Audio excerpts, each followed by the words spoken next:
नमस्कार दोस्तों, मैं पुष्पेंद्र कुमार स्वागत करता हूं आपका हमारे YouTube चैनल STG4 में।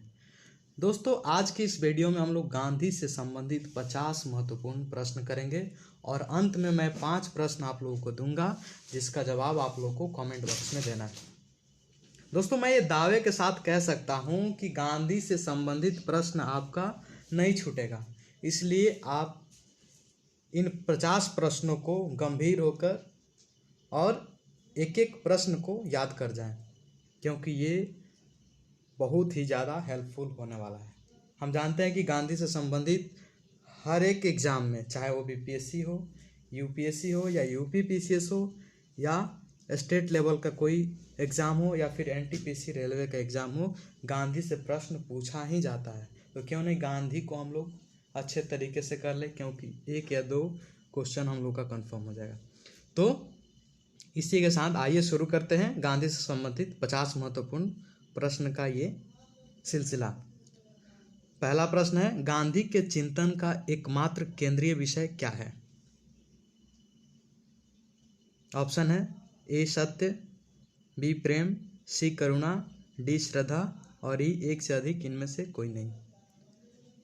तो दोस्तों, प्रश्न पे ध्यान दीजिएगा। गांधी के चिंतन का एकमात्र पूछ रहा है, एकमात्र केंद्रीय विषय क्या है?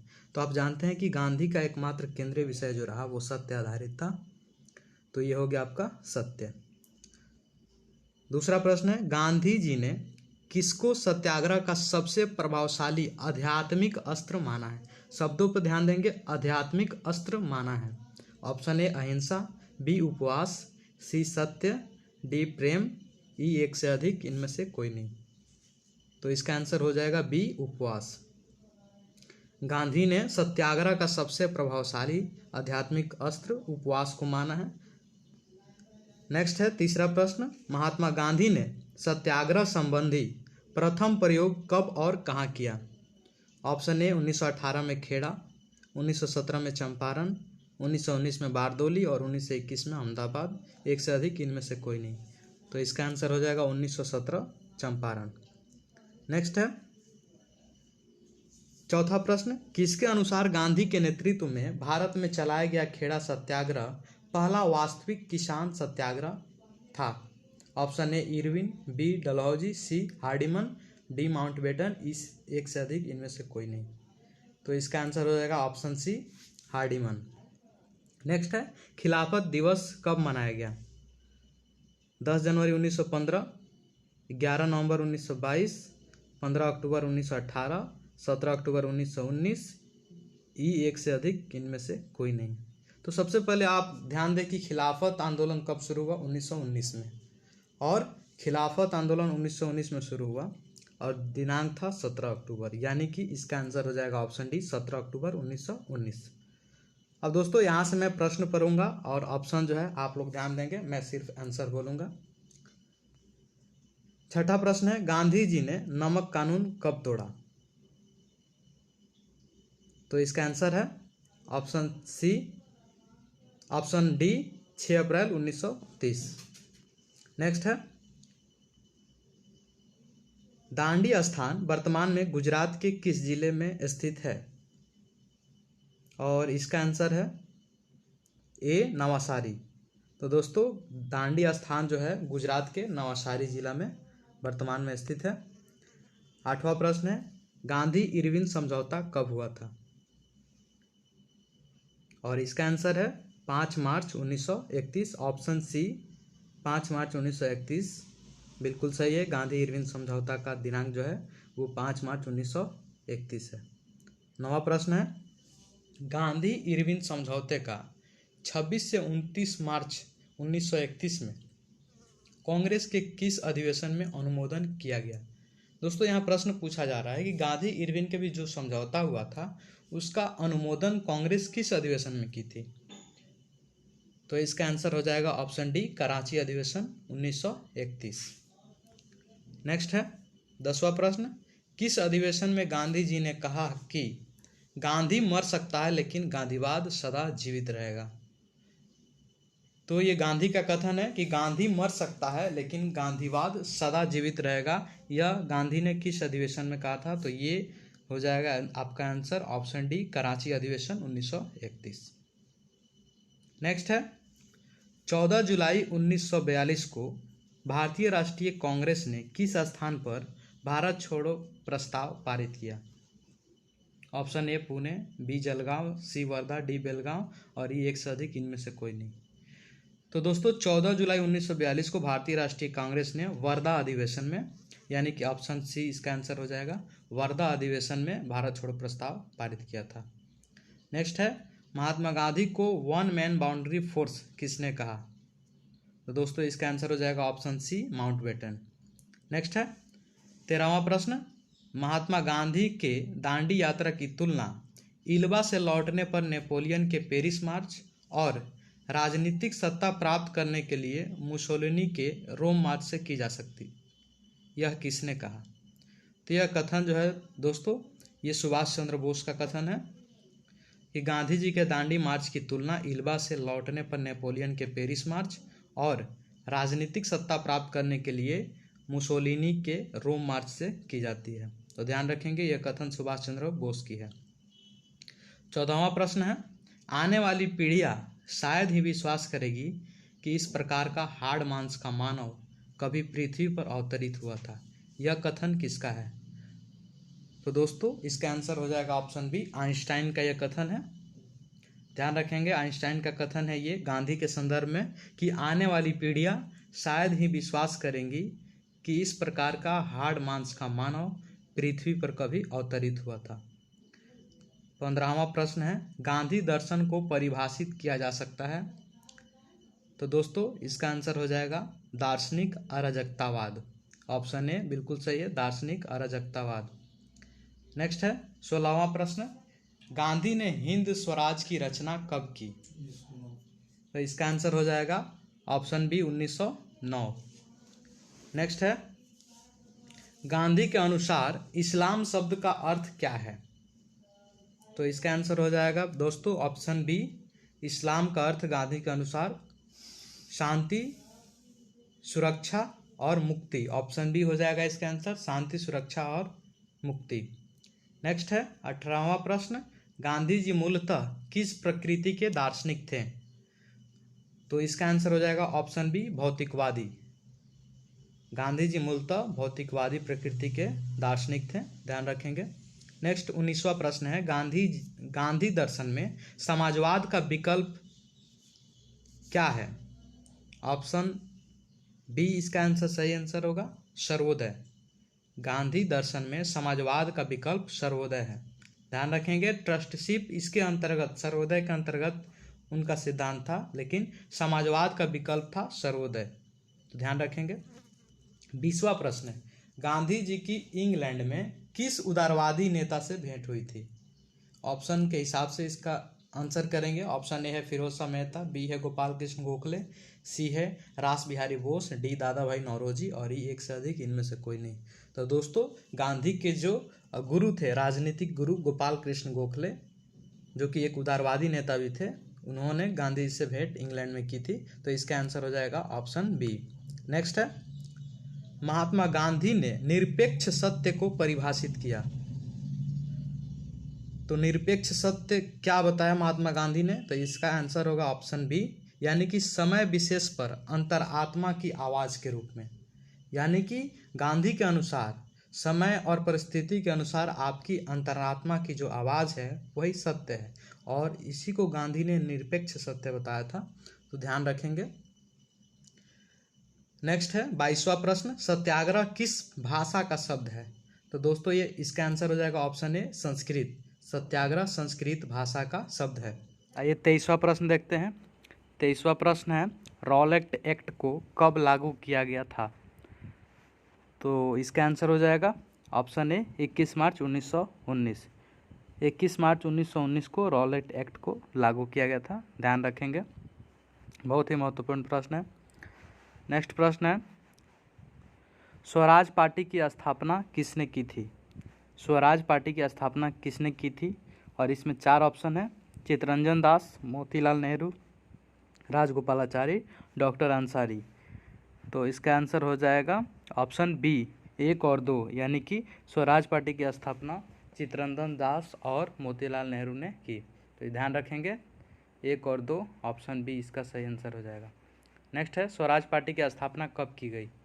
तो इसका आंसर हो जाएगा ऑप्शन ए 1923। तो ध्यान रखेंगे स्वराज पार्टी की स्थापना 1923 में हुई। नेक्स्ट प्रश्न है गांधी जी की दृष्टि में राजनीति क्या है? तो ध्यान रखेंगे इसका आंसर बी होगा। गांधी जी की दृष्टि में राजनीति का अर्थ है मनुष्य के धर्माचरण का एक रूप है। मनुष्य के धर्म आचरण का एक रूप है राजनीति। तो ध्यान रखेंगे गांधी जी राजनीति को क्या मानते थे? तो धर्म आचरण का एक रूप मानते थे। नेक्स्ट प्रश्न है गांधी जी ने हरिजनोद्धार के लिए यानी हरिजनों का उद्धार के लिए एक संगठन स्थापित किया था, उसका क्या नाम था? तो इसका आंसर हो जाएगा ऑप्शन ए हरिजन सेवक संघ। ध्यान रखेंगे हरिजन सेवक संघ की स्थापना महात्मा गांधी ने की थी। नेक्स्ट है महात्मा गांधी ने हरिजन सेवक संघ का गठन कब किया? तो इसका आंसर हो जाएगा 1932 में। ध्यान रखेंगे इसका आंसर हो जाएगा 1932। नेक्स्ट है महात्मा गांधी ने दांडी यात्रा कब शुरू की? तो इसका आंसर हो जाएगा 12 मार्च 1930। 12 मार्च 1930। नेक्स्ट है महात्मा गांधी ने दांडी यात्रा कहाँ से शुरू की? तो साबरमती आश्रम से। ऑप्शन डी साबरमती आश्रम से महात्मा गांधी ने दांडी यात्रा की शुरुआत की। नेक्स्ट है महात्मा गांधी ने दांडी यात्रा कितने दिन में पूरी की? तो ऑप्शन सी 24 दिन में। दोस्तों याद रखेंगे महात्मा गांधी ने दांडी यात्रा 24 दिनों में पूरी की थी। नेक्स्ट है महात्मा गांधी ने समुद्र तट पर नमक बनाकर नमक कानून को कब भंग किया था? तो ध्यान रखेंगे दोस्तों 6 अप्रैल 1930 को। 6 अप्रैल 1930 को। नेक्स्ट है 33वां प्रश्न है गांधी इरविन समझौता कब हुआ था? तो इसका आंसर हो जाएगा ऑप्शन बी 5 मार्च 1931। नेक्स्ट है गांधी इरविन समझौते का विरोध किसने किया था? तो इसका आंसर हो जाएगा ऑप्शन ए सुभाष चंद्र बोस। ध्यान रखेंगे सुभाष चंद्र बोस ने गांधी इरविन समझौते का विरोध किया था। नेक्स्ट है महात्मा गांधी ने कौन से गोलमेज सम्मेलन में भाग लिया था? तो आप ऑप्शन देखें तो इसका आंसर हो जाएगा द्वितीय गोलमेज सम्मेलन। महात्मा गांधी ने द्वितीय गोलमेज सम्मेलन में भाग लिया था कांग्रेस के प्रतिनिधि के रूप में। नेक्स्ट है गांधी जी ने भारतीय राष्ट्रीय आंदोलन में किस आंदोलन के माध्यम से प्रवेश किया? तो जैसा कि आप जानते हैं ऑप्शन डी चंपारण आंदोलन हो जाएगा। नेक्स्ट है गांधी जी के अनुसार अहिंसा और सत्य के विषय में निम्नलिखित कथनों में से कौन सा सही है? तो दोस्तों ध्यान रखेंगे यहाँ पे बहुत ही इम्पोर्टेंट प्रश्न है।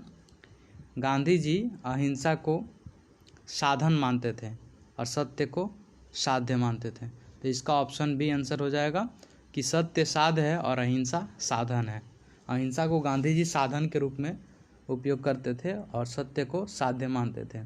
तो ध्यान रखेंगे गांधी के अनुसार सत्य साध्य है और अहिंसा साधन है। नेक्स्ट है निम्नांकित में से क्या गांधी के एकादश महाव्रत में शामिल नहीं है? तो दोस्तों इसका आंसर हो जाएगा ऑप्शन सी अनुशासन।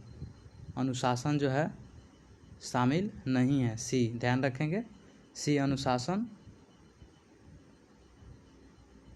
और डी अभ्यर्थी।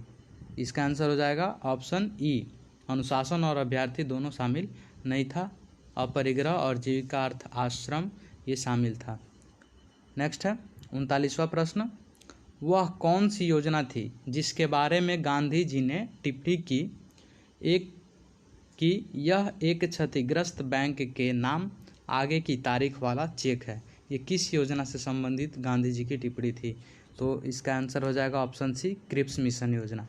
नेक्स्ट है कौन सा वाक्य गांधी जी के राज्य संबंधी विचारों का प्रतिनिधित्व करता है? तो दोस्तों ध्यान रखेंगे गांधी जी के अनुसार राज्य एक अनावश्यक बुराई है। ऑप्शन बी बिल्कुल सही आंसर होगा। राज्य एक अनावश्यक बुराई है, आवश्यक नहीं अनावश्यक बुराई। ध्यान रखेंगे ये प्रश्न पूछा गया है। नेक्स्ट है 41वां प्रश्न, महात्मा गांधी ने कांग्रेस के केवल एक अधिवेशन बेलगांव अधिवेशन की अध्यक्षता की थी। बेलगांव किस राज्य में स्थित है? तो दोस्तों इसका आंसर हो जाएगा ऑप्शन ए कर्नाटक। नेक्स्ट है, गांधी जी के सर्वोदय संबंधी विचारों पर किसका प्रभाव पड़ा? तो याद रखेंगे दोस्तों, गांधी जी के सर्वोदय संबंधी विचारों पर किसका प्रभाव पड़ा? John Ruskin. इसका आंसर हो जाएगा जॉन रस्किन। नेक्स्ट है, निम्नांकित में से कौन सा सत्याग्रह की प्रवृत्ति में शामिल नहीं है? तो दोस्तों हड़ताल शामिल था, हिजरत शामिल था, असहयोग भी शामिल था, यानी कि ऑप्शन सी सीधी कार्रवाई जो है वो सत्याग्रह की प्रविधि में शामिल नहीं थी। तो इसका आंसर हो जाएगा ऑप्शन सी। नेक्स्ट है, महात्मा गांधी को मलंग बाबा किसने कहा? तो दोस्तों ध्यान रखेंगे, खान अब्दुल गफ्फार खां। इसका आंसर हो जाएगा खान अब्दुल गफ्फार खां, जिन्होंने महात्मा गांधी को मलंग बाबा कहा था। नेक्स्ट है, महात्मा गांधी को अर्धनग्न फकीर किसने कहा? तो ये हो जाएगा option B Churchill. Winston Churchill ने महात्मा गांधी को अर्धनग्न फकीर कहा था, ध्यान रखेंगे। नेक्स्ट है, महात्मा गांधी को महात्मा किसने कहा या महात्मा की उपाधि किसने दी? तो गुरु रविंद्रनाथ टैगोर ने। ऑप्शन सी बिल्कुल सही आंसर है। नेक्स्ट है, महात्मा गांधी को राष्ट्रपिता किसने कहा था? तो राष्ट्रपिता महात्मा गांधी को सर्वप्रथम सुभाष चंद्र बोस ने कहा था, ध्यान रखेंगे। नेक्स्ट प्रश्न है, महात्मा गांधी को बापू किसने कहा था? तो इसका आंसर हो जाएगा जवाहरलाल नेहरू। महात्मा गांधी को सर्वप्रथम बापू जवाहरलाल नेहरू ने कहा था। नेक्स्ट 49वां प्रश्न देखेंगे, किस आंदोलन के दौरान गढ़वाल रेजिमेंट के जवानों ने प्रदर्शनकारियों पर गोली चलाने से इनकार कर दिया था? तो दोस्तों इसका आंसर हो जाएगा ऑप्शन बी सविनय अवज्ञा आंदोलन। दोस्तों ध्यान रखेंगे, सविनय अवज्ञा आंदोलन के दौरान गढ़वाल रेजिमेंट के जो जवान थे वो प्रदर्शनकारियों पर गोली चलाने से इनकार कर दिए थे। नेक्स्ट है 50वां प्रश्न, जो आज का अंतिम प्रश्न है, और इसके बाद 5 प्रश्न आपसे पूछे जाएंगे जिसका जवाब आपको कमेंट बॉक्स में ज़रूर देना है। तो 50वां और अंतिम प्रश्न है, भारत छोड़ो आंदोलन के दौरान महात्मा गांधी को कहाँ बंदी बनाकर रखा गया था? तो दोस्तों इसका आंसर हो जाएगा ऑप्शन सी आगा खां पैलेस, जो कि पुणे में है। तो महात्मा गांधी को भारत छोड़ो आंदोलन के दौरान आगा खां पैलेस में बंदी बनाकर यानी कि कैद करके रखा गया था। अब आगे का जो 5 प्रश्न है दोस्तों ये आप लोगों के लिए है। इन प्रश्नों का जवाब आप लोग कमेंट में देंगे, और साथ ही आपको वीडियो कितना अच्छा लगता है और कितना आपके लिए हेल्पफुल साबित हो रहा है वो भी आप कमेंट करके ज़रूर बताएं। तो दोस्तों आज का आपका पहला प्रश्न है जिसका जवाब आपको कमेंट बॉक्स में देना है। ऑल इंडिया खिलाफत कॉन्फ्रेंस का अध्यक्ष 1919 में किसे नियुक्त किया गया? ऑप्शन है सर आगा खां को, option A, option B Sir Syed Ahmed Khan को, option C Mahatma Gandhi, option D Lala Lajpat Rai को, ऑप्शन ई एक से अधिक इनमें से कोई नहीं। दूसरा प्रश्न जिसका जवाब आप लोग को देना है, महात्मा गांधी ने यह घोषणा कब की कि भारतवासी अपने राजनीतिक भाग्य का स्वयं निर्धारण करेंगे? इसका ऑप्शन है, option A 1921, option B 1922, option C 1923 और ऑप्शन डी 1924, ऑप्शन ई एक से अधिक इनमें से कोई नहीं। नेक्स्ट प्रश्न है, भारत की स्वतंत्रता में गांधी जी के योगदान से हमें क्या सीख लेनी चाहिए? भारत की स्वतंत्रता में गांधी जी के योगदान से हमें क्या सीख लेनी चाहिए? ऑप्शन ए अन्याय का अहिंसक रूप से विरोध करना, ऑप्शन बी विदेशी वस्तुओं का उपयोग करना, ऑप्शन सी असत्य बोलना, ऑप्शन डी इनमें से कोई नहीं, और ऑप्शन ई एक से अधिक इनमें से कोई नहीं। नेक्स्ट है, महात्मा गांधी गौतम बुद्ध के पश्चात के समय के सबसे महान भारतीय थे और ईसा मसीह के पश्चात संसार के सबसे महान व्यक्ति थे। महात्मा गांधी के बारे में यह कथन किसका है? Option A John Locke, option B Einstein, option C doctor Holmes, option D doctor Harper और ऑप्शन ई एक से अधिक इनमें से कोई नहीं। नेक्स्ट है, सन 1920 के कलकत्ता अधिवेशन में महात्मा गांधी के असहयोग आंदोलन के प्रस्ताव का विरोध किसने किया था? सन 1920 के कलकत्ता अधिवेशन में महात्मा गांधी के असहयोग आंदोलन के प्रस्ताव का विरोध किसने किया था? इसमें 4 ऑप्शन है। पहले Desh Bandhu Chittaranjan Das, B Madan Mohan Malviya, C Annie Besant और डी मोतीलाल नेहरू। और इसमें आपको ऑप्शन है ऑप्शन ए केवल 1, ऑप्शन बी 1 और 2, ऑप्शन सी 1 और 2 और 3, ऑप्शन डी सभी और ऑप्शन ई 1 से अधिक इनमें से कोई नहीं। अंतिम प्रश्न है 5वां प्रश्न, जिसका जवाब आपको कमेंट बॉक्स में देना है। भारत छोड़ो आंदोलन का विरोध किसने किया था? सरदार वल्लभ भाई पटेल, मोतीलाल नेहरू, लोकमान्य तिलक, डॉक्टर अंबेडकर और ई 1 से अधिक इनमें से कोई नहीं। तो दोस्तों ये 5 प्रश्न जो है जिसका जवाब आप लोग को कमेंट बॉक्स में देना है। संभव है कि इन 5 प्रश्न का जवाब आप नहीं दे पाएँ, तो इसके लिए आप चैनल को सब्सक्राइब करिए और पर्सनालिटी से जो वीडियो है उसके प्लेलिस्ट में जाइए और गोपाल कृष्ण गोखले वाले वीडियो में आपको इन प्रश्नों का जवाब मिल जाएगा। फिलहाल के लिए इतना ही, धन्यवाद।